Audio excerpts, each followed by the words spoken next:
Yan guys, may mini garden din sila dito. Ayan. Mayroong gabi. Ito, talbos ng kamote. Ayan guys, yan. Miracle fruit. And then, yan, tubo. This one, labog.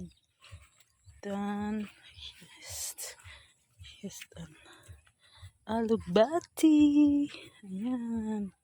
Yung view na yun guys, sa likod. Ito yung sa harap namin dito. Ayan, yung view namin sa harap. Ayan.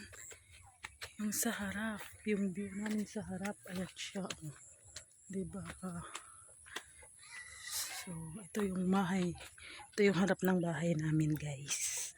Ayan. Yan yung harap ng bahay namin. Yan yung view. Yan. Yung nakita nyo kanina is sa likod yun ng bahay. So, ito siya. Ngayon, ayan. Ganda ng view, diba guys? Ayun guys, oh, ang daming bahay dun sa taas. Ayan, oh, nice. Diba? Yun. Bundok-bundok. Ayan. Diba guys? Ayan siya. Ayan. May bundok. Ayan. Fresh air. Wala ng stress.